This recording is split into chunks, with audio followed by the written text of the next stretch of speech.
Hello बच्चों, let's see this question. The question says questions given below consist of two statements each printed as statement 1 and statement 2. While answering these questions, you are required to choose any one of the following four responses.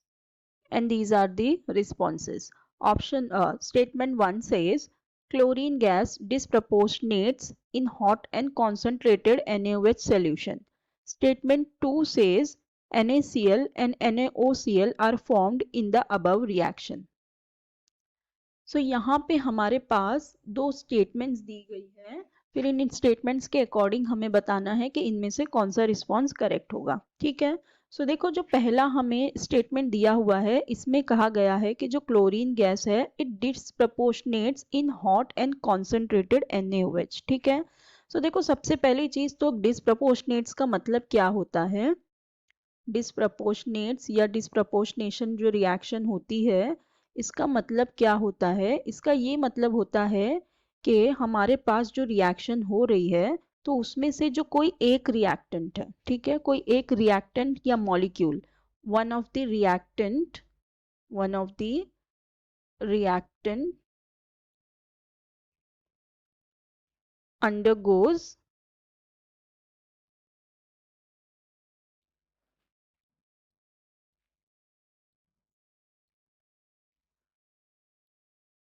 undergoes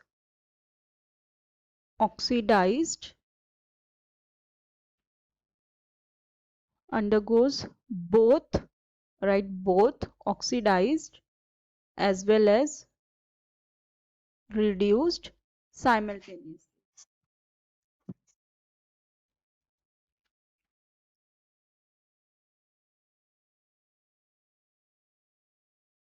ठीक है, तो मतलब क्या कि वो reaction जिसके अंदर कोई भी एक रिएक्टेंट या मॉलिक्यूल या एटम जो है वो at the same time oxidise भी होगा और रिड्यूस भी होगा। ठीक है, खुद क्या करेगा, ऑक्सीडाइज भी करेगा खुद को और रिड्यूस भी करेगा, तो उसे हम क्या कहते हैं, डिस्प्रपोर्शनेशन रिएक्शन कहते हैं, उसे हम डिस्प्रपोर्शनेट्स कहते हैं। ठीक है, तो यहाँ पे हमें ये कह रहा है कि जो क्लोरीन गैस है ये डिस्प्रपोर्शनेट हो जाती है इन hot and concentrated NaOH solution. ठीक है, सो देखो अगर हम बात करें हॉट एंड कॉन्सेंट्रेटेड सॉल्यूशन में, अगर हम इसका रिएक्शन देखें तो पहले हम इसका रिएक्शन देख लेते हैं।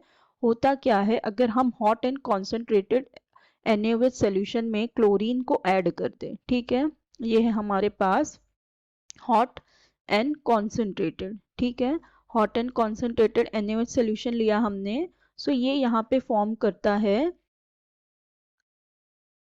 NaCl plus NaClO3 N plus H2।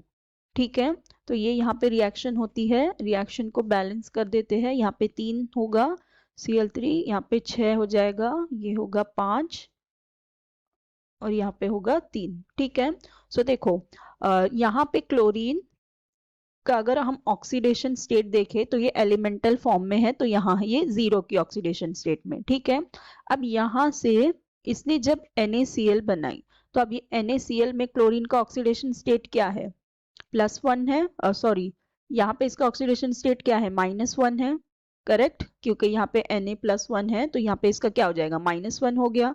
ठीक है, और यहाँ पे अगर देखें तो यहाँ से यहाँ पे इसका ऑक्सीडेशन स्टेट क्या है, +5 है। अगर हम यहाँ ऑक्सीडेशन स्टेट निकालेंगे तो यहाँ 0 से +5 हो रहा है, ऑक्सीडेशन स्टेट इंक्रीज हो रहा है, तो मतलब क्या हो रही है, ऑक्सीडेशन हो रही है।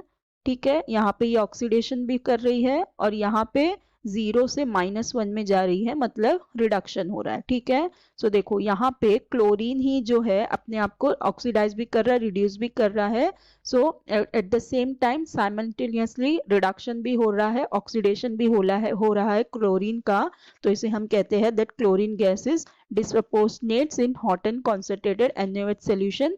तो ये रिएक्शन सॉरी ये हमारी स्टेटमेंट बिल्कुल ही करेक्ट है। ठीक है, अब देखो जो स्टेटमेंट 2 दी हुई है इसमें हमसे ये कह रहा है that NaCl and NOCl are formed in the above reaction. ठीक है, सो देखो यहाँ पे हमारे पास NaCl तो बना, लेकिन ये NOCl नहीं है, ये तो NaClO3 है। NaClO3 मतलब क्या होता है, सोडियम क्लोरेट। ठीक है, ये क्या है, सोडियम क्लोरेट। और ये यहाँ पे कह रहा है NaOCl, NaOCl। ठीक है, NaOCl क्या होता है, हाइपोक्लोरेट।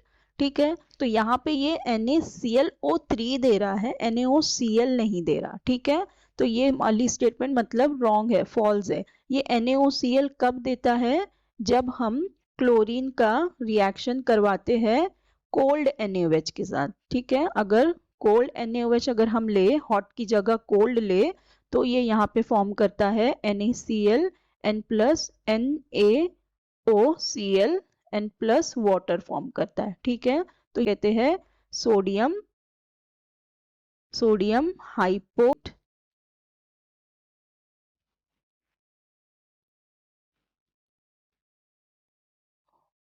Sodium hypochlorite. ठीक है, इसका नाम होता है सोडियम हाइपोक्लोराइट। तो देखो यहाँ पे जो स्टेटमेंट 2 हो जाएगी वो फॉल्स हो जाएगी, क्योंकि ये सोडियम हाइपोक्लोराइट कब देता है, जब हम कोल्ड एंड कॉन्सेंट्रेटेड सोल्यूशन लेते। ठीक है, कोल्ड सोल्यूशन लेंगे तब हमें हाइपोक्लोराइट मिलता है, अगर हम हॉट लेंगे तो हमें सोडियम क्लोरेट मिलता है। तो ये हमारी हो गई हॉट वाली रिएक्शन, और यहाँ पे हमें सोडियम क्लोरेट मिल रहा है। तो इसका मतलब स्टेटमेंट 2 जो है वो फॉल्स है।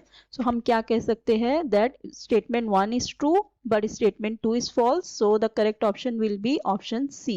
So I hope you understood it well. Best of luck. Thank you.